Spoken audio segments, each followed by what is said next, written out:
Hello. English grammar में both एक बहुत ही कॉमन वर्ड है ना।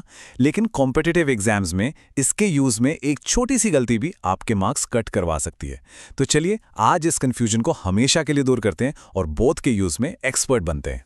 चलिए शुरुआत एक कॉमन पजल से करते हैं। अक्सर लोगों को लगता है कि ये सेंटेंस बिल्कुल ठीक है, लेकिन आई प्रॉमिस यू इस सेशन के एंड तक आपको अच्छे से पता चल जाएगा कि ये गलत क्यों है और इसे हर बार करेक्ट कैसे करना है। तो ये है आज का हमारा प्लान। हम बेसिक्स से शुरू करेंगे, फिर दो गोल्डन रूल्स को समझेंगे। इसके बाद बोथ एंड की परफेक्ट जोड़ी को देखेंगे, एक छोटे से क्विज से अपनी नॉलेज टेस्ट करेंगे और एंड में एक क्विक रिवीजन से सब कुछ फाइनल कर लेंगे। रेडी? Let's start. ओके, तो सबसे पहले यह समझना जरूरी है कि बोथ वर्ड एक सेंटेंस में दो अलग अलग काम यानी दो डिफरेंट जॉब्स कर सकता है। चलिए देखते हैं कि वो क्या है।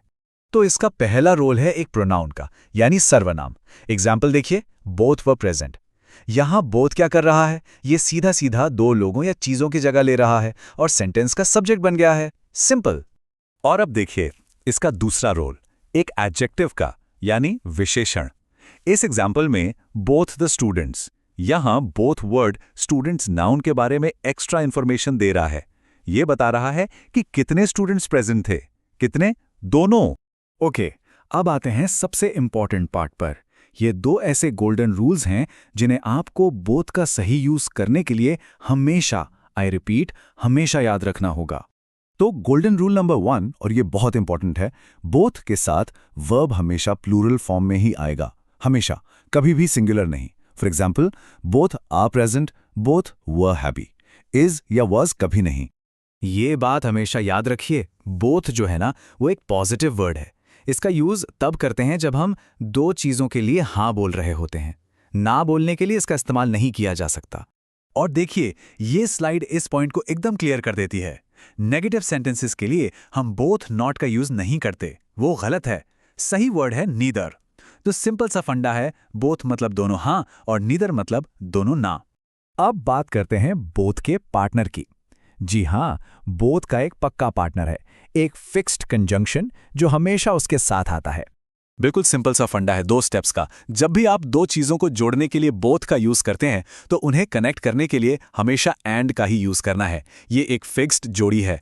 तो याद है हमने शुरू में एक सेंटेंस देखा था? ये वही कॉमन मिस्टेक है। एज वेल एज का यूज बोथ के साथ करना एकदम गलत है। सही जोड़ी हमेशा हमेशा बोथ एंड की ही होती है। इस जोड़ी को कभी नहीं तोड़ना है। चलिए, थ्योरी तो बहुत हो गई, अब टाइम है इसको अप्लाई करने का। आइए कुछ प्रैक्टिस क्वेश्चन सॉल्व करते हैं ताकि ये सारे कॉन्सेप्ट्स एकदम क्रिस्टल क्लियर हो जाएं। जरा इस सेंटेंस को देखिए। पहला गोल्डन रूल याद है? सोचिए यहां वर्ब का कौन सा फॉर्म सही होगा, लव्स या लव? बिल्कुल सही, करेक्ट आंसर है लव।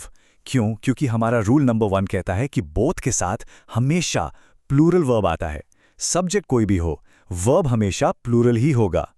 Okay, next question. ध्यान से पढ़िए इसको। क्या इस सेंटेंस में कोई गलती है या ये बिल्कुल ठीक है? हमारे नेगेटिव सेंटेंस वाले रूल के बारे में सोचिए। ये सेंटेंस एकदम परफेक्ट है, इसमें कोई गलती नहीं है। क्योंकि हम दो लोगों के बारे में एक नेगेटिव बात कर रहे हैं, इसलिए नाइदर का यूज बिल्कुल सही है। हम यहां both of them did not go नहीं कह सकते, वो गलत हो जाता। चलिए, एंड करने से पहले एक क्विक रिवीजन कर लेते हैं एक बहुत ही पावरफुल समरी टूल से। ये आपके रिवीजन के लिए एक परफेक्ट चीट शीट है। ये टेबल सबसे बेस्ट समरी है। देखिए, बोथ हमेशा पॉजिटिव सेंटेंस में यूज होता है, उसके साथ प्लूरल वर्ब आता है और उसका पार्टनर एंड होता है। उसके बिल्कुल ऑपोजिट नाइदर नेगेटिव सेंटेंसेस के लिए है, उसके साथ सिंगुलर वर्ब आता है और उसका पार्टनर नॉर होता है। हाँ, इसका एक स्क्रीनशॉट तो बनता है, जरूर ले लीजिए। ये चीट शीट आपको एग्जाम में होने वाली कॉमन मिस्टेक से बचाने में बहुत हेल्प करेगी। तो अब बोथ और बोथ एंड का कॉन्सेप्ट एकदम क्लियर हो गया होगा। बस याद रखिए, बोथ पॉजिटिव है, प्लूरल वर्ब लेता है और इसका एक ही सच्चा पार्टनर है एंड। अब जब इसमें मास्टरी हो गई है तो कमेंट्स में बताइए कि अगला टॉपिक कौन सा होना चाहिए, ईदर और या नॉट ओनली बट ऑल्सो।